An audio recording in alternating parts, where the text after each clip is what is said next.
Oi, gente, tudo bem? Vou passar um chat de fé. A volta. Essa mensagem tem uma mensagem central e tem a esquerda e a direita. A esquerda é o passado, a direita é o futuro. E agora é o presente. E eu tô passando essa mensagem porque quando a minha filha nasceu, eu senti que ali terminou alguma coisa na minha vida. Minha vida terminou, se encerrou ali, e aí só que eu voltei, então teve um restart. Então toda vez que ela faz aniversário, eu comemoro a minha volta. Então como se fosse um renascimento. Para quem, sabe, foi, voltou, teve um entendimento de que Deus me deu uma nova oportunidade? Sim. E que, enfim, e que muitas coisas são diferentes de lá pra cá, né? Então, minha filha fez 6 anos ontem, hoje é dia 19 de outubro, e eu também faz 6 anos que eu voltei. Então, eu voltei. 6 anos da minha volta. E aí, eu abri uma palavra aqui, eu vou ler pra vocês. Então, a mensagem é a volta. A mensagem central é a ilusão das riquezas. Eclesiastes 5, a partir do 8. Não fique admirado quando você notar em algum lugar o governo fazendo injustiça, perseguindo os pobres e negando os direitos deles, pois cada autoridade é protegida pela que está acima dela e as duas são acobertadas pelas autoridades superiores. Elas dizem, toda a gente tira proveito da terra, mas o rei depende daquilo que recebe das colheitas. Quem ama o dinheiro nunca ficará satisfeito, quem tem a ambição de ficar rico nunca terá tudo o que quer. Isso também é ilusão. Quanto mais rica é a pessoa, mais bocas tem para alimentar. E o que ela ganha com isso é apenas saber que é rica. O trabalhador pode ter pouco ou muito para comer, mas pelo menos dorme bem à noite. Porém, o rico se preocupa tanto com as coisas que possui que nem consegue dormir. Eu tenho visto neste mundo esta coisa triste. Algumas pessoas economizam dinheiro e sofrem com isso. Perdem tudo no mau negócio e assim não deixam nada para os filhos. Como entramos neste mundo, assim também saímos, isto é, sem nada. Essa parte que Deus me deu, a partir daí. Exatamente. Apesar de todo o nosso trabalho, não podemos levar nada desta vida. Isso também é muito triste. Nós vamos embora deste mundo do mesmo jeito que viemos. Trabalhamos tanto tentando pegar o vento e o que é que ganhamos com isso? O que ganhamos é passar a vida na escuridão e na tristeza, preocupados, doentes e amargurados. Então cheguei a esta conclusão. A melhor coisa que uma pessoa pode fazer durante a curta vida que Deus lhe deu é comer e beber e aproveitar bem o que ganhou com o seu trabalho. Essa é a parte que cabe a cada um. Se Deus der a você riquezas e propriedades e deixar que as aproveite, fique contente com o que recebeu e com o seu trabalho. Isso é um presente de Deus. E você não sentirá o tempo passar, pois Deus encherá o seu coração de alegria. 2, 3, 4. É o que eu falei agorinha para vocês sobre a dor e a alegria. Então, a alegria, ela é compartilhada, né? A alegria, ela não é sozinha, ela é sempre compartilhada. A dor, não. A dor a gente sempre vai passar sozinho.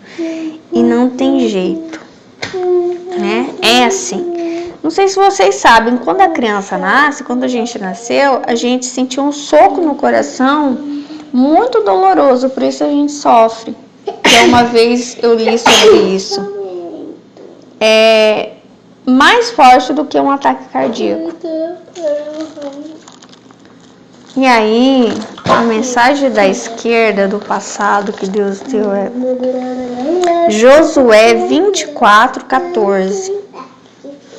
E do Eclesiastes. Tem outra palavra que ele deu, eu vou ler daqui a pouco agora. Portanto, agora temam a Deus o Senhor, sejam seus servos sinceros e fiéis, esqueçam os deuses que os seus antepassados adoravam na Mesopotâmia e no Egito e sirvam o Senhor. Mas se vocês não querem ser servos do Senhor, decidam hoje a quem vão servir. Resolvam se vão servir os deuses que os seus antepassados adoravam na terra da Mesopotâmia ou os deuses dos amorreus na terra de quem vocês estão morando agora. Porém, eu e a minha família serviremos a Deus, o Senhor. Isso é sobre o passado. Mas tem uma parte aqui que Deus está completando desse passado, que é Jó 2, a segunda prova de Jó. Chegou de novo o dia em que os servidores celestiais vieram apresentar-se diante de Deus, o Senhor, e Satanás também veio no meio deles. O Senhor perguntou: de onde você vem vindo? Satanás respondeu: eu estive dando uma volta pela terra, passeando por aqui e por ali. Aí o Senhor disse: você viu meu servo Jó? No mundo inteiro não há ninguém tão bom e tão honesto como ele. Ele me teme e procura não fazer nada que seja errado. No entanto, você me convenceu e eu o deixei desgraçar Jó. Embora não houvesse motivo para isso, mesmo assim ele continua firme e sincero como sempre. Aí, claro que Satanás ele vai ter uma nova ideia. Sempre tem uma nova ideia de crueldade, né? E a mensagem da direita é o seguinte. Marcos 5:25, do 25 ao 34, que é Jesus e a mulher doente. Chegou ali uma mulher que fazia 12 anos que estava com uma hemorragia. Havia gastado tudo o que tinha, tratando-se com muitos médicos. Estes a fizeram sofrer muito, mas em vez de melhorar, ela havia piorado cada vez mais. Ela havia escutado falar de Jesus, então entrou no meio da multidão e, chegando por trás dele, tocou na sua capa, pois pensava assim: se eu apenas tocar na capa dele, ficarei curada. Logo o sangue parou de escorrer e ela teve certeza de que estava curada. No mesmo instante, Jesus sentiu que dele havia saído o poder. Então virou-se no meio da multidão e perguntou: quem foi que tocou na minha capa? Os discípulos responderam: o senhor está vendo como esta gente o está apertando de todos os lados e ainda pergunta isso? Mas Jesus ficou olhando em volta para ver quem tinha feito aquilo. Então a mulher, sabendo o que lhe havia acontecido, atirou-se aos pés dele, tremendo de medo, e contou tudo. E Jesus disse: minha filha, você sarou, porque teve fé. Vá em paz, você está livre do seu sofrimento. Que é um sofrimento solitário, né? Essa mulher, isso ilustra bem isso, né? Porque eles acreditavam que não poderiam tocá-la, ninguém poderia tocá-la, porque ela tinha esse sofrimento, porque ela era considerada impura. Então, assim, se ela tinha um marido, provavelmente não tinha mais, porque ele não podia tocá-la, né? 12 anos. Então, ela era intocável. Os filhos não podiam tocá-la se ela tinha, se é que ela tinha, né? Imagina, ninguém podia tocá-la, não podia dar um aperto de mão, não podia dar um abraço nessa mulher. Que é mais ou menos como Jó, né? Na verdade, Satanás toca ele e começa... E Deus deixa de não toque na alma dele.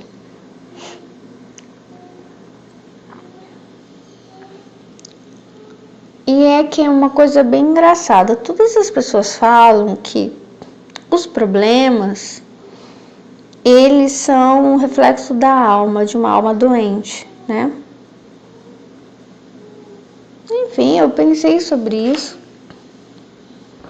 sabe? Se os meus problemas são um reflexo da minha alma. E aí eu tive pelo menos 2 experiências com a minha alma. Nesses 6 anos atrás, né, que eu me vi no corredor, então era a minha alma ali. A minha alma não tinha nenhum problema, não tinha depressão, e os problemas que eu tenho aqui também não tinham. Não tinha tristeza, não tinha falta de nada. E ainda pior, fui ver o meu espírito. Por que eu falo pior? Porque o meu espírito ele estava melhor que a minha alma. Daí eu comecei a pensar, meu Deus, tá tudo errado. E eu comecei a ver que o problema estava aqui, na terra e no meu corpo, no meu cérebro, nas minhas memórias, nas minhas limitações aqui nesse corpo. Entendeu? E o espírito ele era pleno, forte. E aí eu tive uma outra experiência que foi um sonho que eu vi a minha alma. E a minha alma ela tinha noção dos problemas do corpo, do cérebro e os problemas né, que eu enfrento aqui. E a alma ela sabia. Porque alguém no sonho, foi tipo um sonho consciente, né? Uma mulher questionou minha alma. O que você vai fazer agora? E aí eu vi, nossa, porque assim, quando eu me vi no corredor, eu quase morri. E fui lançada para um corredor. E aí lá eu era só a alma. Eu estava cega para o quarto do hospital. Eu não vi o quarto do hospital. Que eu deveria ver a cama da puerpéria, né? Que estava na minha frente. E o janelão da Santa Casa. Não. Apagou a visão daqui e acendeu em outro lugar. Entendeu? Apaga essa luz daqui, é assim a morte. Ou a quase morte, assim, apaga a tua visão, apaga uma luz aqui e acende a luz lá em outro lugar. No caso, a minha luz se acendeu dentro de um corredor. Só que quando eu estava no corredor, eu não sabia meu nome. Não sabia que eu tinha uma filha, não sabia o nome do meu pai, da minha mãe, não sabia meu nome, que era Melissa, não sabia nada. Mas estava tudo bem. Só que quando eu sonhei com a minha alma, ela sabia o nome dela e ela parecia outra pessoa. Ela parecia um eu melhorado. Como eu vou dizer? Um eu melhorado. Melhorado, assim, mais firme. Como que eu vou dizer? Mais leve também. Alegre. E como se nada pudesse perturbá-la, entendeu? Isso, imperturbável. E aí, quando a mulher perguntou para ela, e aí, o que você vai fazer a partir de agora? Porque aquele lugar onde eu estava vai parecer uma plataforma de todas as pessoas que talvez passassem por alguma mudança, entendeu? Alguma coisa. E ela parou e lembrou dos problemas daqui do corpo, da terra. E ela não ficou triste. Ela simplesmente pensou assim, eu não sei, não faço ideia. Aliás, aí eu dei uma olhada assim em volta, eu vi que o lugar era muito grande. Pra lá tinha uma construção assim, e parece que todas nós estávamos reunidas ali, eram só mulheres. Eu só vi mulheres, eu não vi homens. Foi o segundo sonho que eu tive. Um outro sonho também, eu estava com mulheres e era uma formatura. Eu estava bem vestida, mas assim, não chique, bem vestida, só que eu estava com mulheres mais velhas. E aí eu sabia que era uma formatura. Agora, formatura do quê? Eu não sei, como se eu estivesse me formando em algum conhecimento. Tipo assim, ó, você se formou nisso, você se dedicou, você se esforçou, e agora nós vamos selar essa formatura. A partir de então, você está formada e segue para outro aprendizado.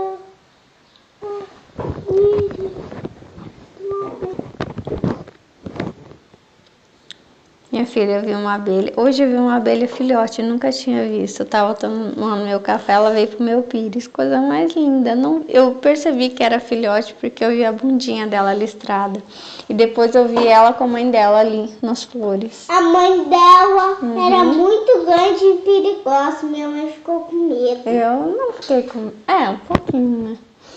Então, aí eu percebi o seguinte, que como Jó, e às vezes essa mulher doente também, é uma coisa só da carne. Tem muitas coisas que é só da carne que não é da alma. Não estou dizendo que não há almas doentes. Eu tive um sonho mesmo com um homem uma vez. Esse homem, ele não tinha problema nenhum. Ele não tinha doença física. Ele não tinha problema... Não que ele não era rico, né? É mosca, filha, não pica. Não tinha nenhum problema, né? Assim, tinha uma vida tranquila, apesar de não viver num paraíso, assim, né? Mas, assim, era um homem bem sucedido. E uma vez eu sonhei com o lado espiritual, tipo, com a alma dele. E aí foi me mostrado as costas dele. E tinha, assim, escritos em fogo. Mas não é fogo do Espírito Santo. É o fogo do diabo. Então, assim, tinha, né? E na carne não tinha, aparentemente não tinha nenhum problema financeiro, nenhum problema na família, nada. E então, sim, não sei, né? Insondável. Mas essa é a mensagem, né? Às vezes tem problema na alma, às vezes não, às vezes é só na carne mesmo, é só algo aqui, como Jesus fala. Jesus é o primeiro a falar sobre isso, nem sempre é maldição hereditária. Ele fala de um cego, né? Aquele cego, ele tinha um problema ali na carne, não tinha um problema na alma.